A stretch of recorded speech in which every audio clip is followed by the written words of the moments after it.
We are back, baby, and we are so pumped to be kicking off our New Zealand travel series here in the capital of Wellington. We've been here for 3 days, eating, drinking and living that windy city life, and we're going to be sharing our top spots and honest thoughts. We're travelling New Zealand in our trusty Ford Transit, so we'll be sharing van life tips along the way, starting here in Wellington.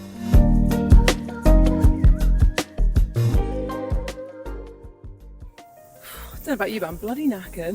I'm done in, mate. Absolutely done in. We've just walked up to the top of Mount Victoria. Where we're staying by the marina is the other side of Mount Victoria to the city. So we have to walk either through a big tunnel, or we came this way because the weather's nice today. We came over Mount Victoria. A couple of tips. You come this way, what are they going to need? What are the people going to need?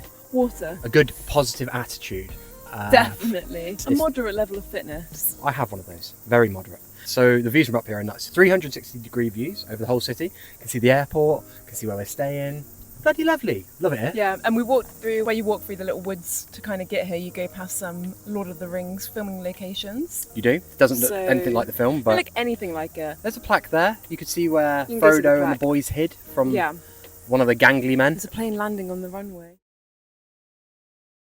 That was most excellent. Bloody fascinating. Genuinely was great. We're not normally into a museum, but everywhere it says, if you come to Wellington, come to Te Papa Museum. And they were right. It was really good. We did think, though, that it was going to be free. And for us, it was free.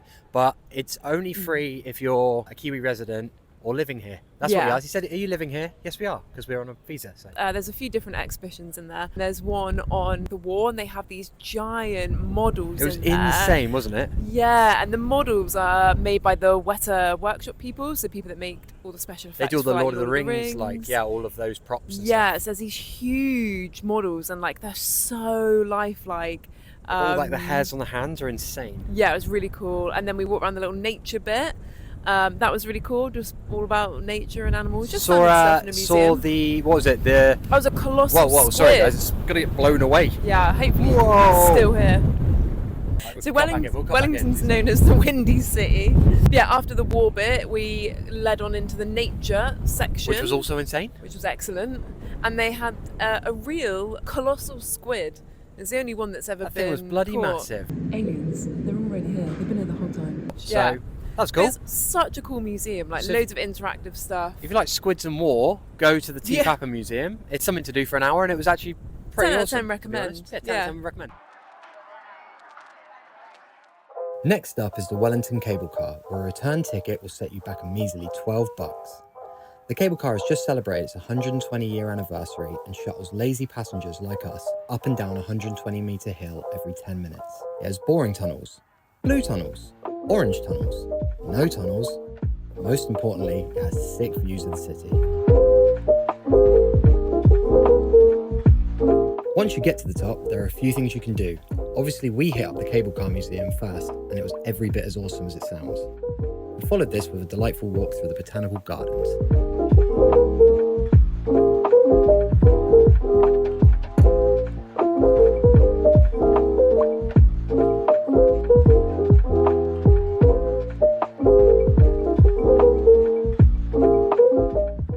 Just a word of warning, guys. If you do the cable car, don't get a return, because you walk down to the bottom anyway. Don't get a return. Get a single when you walk down. Because I've not, like I say, got to walk back up now to get. I'm not going to do it. Anyway, other word of warning is careful when you're entering your 30s, because now we're 35, we find ourselves accidentally walking around botanical gardens. So super free activity if you're here in summer, like we are. Wellington has a beach called Oriental Bay. Do you want to come for a swim? Go to the beach, which is what I'm going to do, even though it's going to be cold. I'm going to do it because I'm not a pussy. Eat my dust.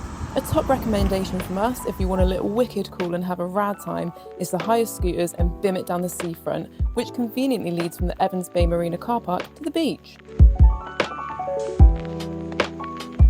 You haven't really been to Wellington unless you've been to the Wellington sign, which is along the waterfront. Really cool place to have a walk and explore. And while we were there, they had an art exhibition on.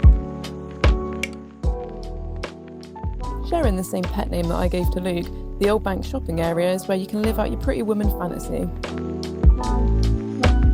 Sharing the pet name I gave to Leanne, Ye Olde Pinball Shop is another sick little spot.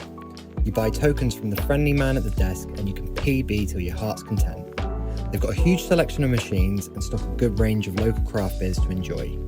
Right in the heart of the city, you've got Cuba Street, a decent spot for people watching. It has tons of shops, bars and restaurants to enjoy. Off from Cuba is Eva Street, full of cool coffee shops and bars, and the Wellington Chocolate Factory where you can make your own chocolate bars, which leads us on to... At the top of Eva Street is Golding's, a vibey dive bar. The bar had a great selection of craft beers and some sick Star Wars decor, and even an outdoor seating area looking over the chocolate factory. Just up from Golding's, you've got Fortune Favours, a microbrewery with a huge selection of beers on tap.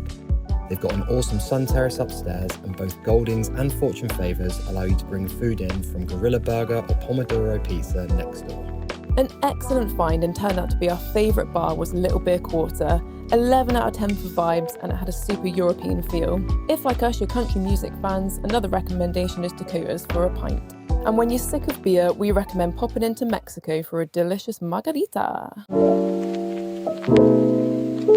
I bloody love a coffee, so a visit to Hangar was a must. They serve locally roasted flight coffee, and we opted for their tasting board of flat whites, which were all excellent. The final boss. Nice. Polished off with posh yogurt and brekkie burrito. Another great coffee find was Volco, where we slammed down 2 flat whites and a delicious Nutella croissant. So real hot tip, we've just tried and tested it again. We went 6s and 7s at about 2:30, because it closed at 3. They had loads of baked goods left, all half price. And also their iced coffee is the best iced coffee we've ever had.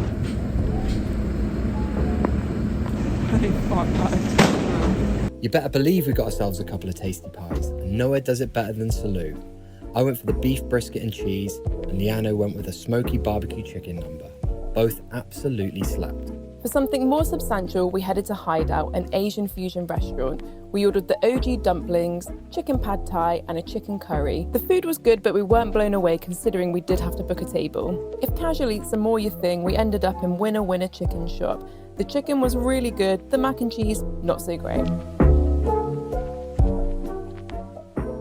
We're staying at Evans Bay Marina Freedom Camp while we're here in Wellington. Pretty much the only place to stay. Right on the waterfront, probably about 45-minute walk out of town, 50-minute walk out of town. Yeah, so at the car park there's 50-something spaces, but it is literally the only free one in Wellington, so you have to get there early. We got there about 1 yesterday. Yeah, about 1. And it was halfway full, and then it filled up.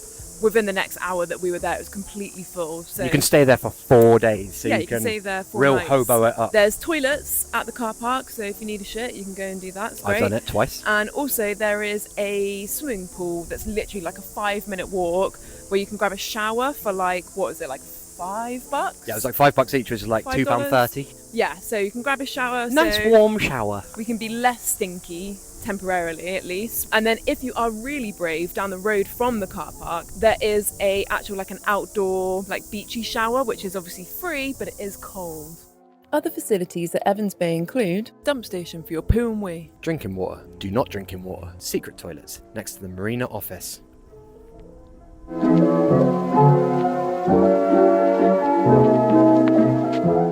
3 days in Wellington then. What do we think?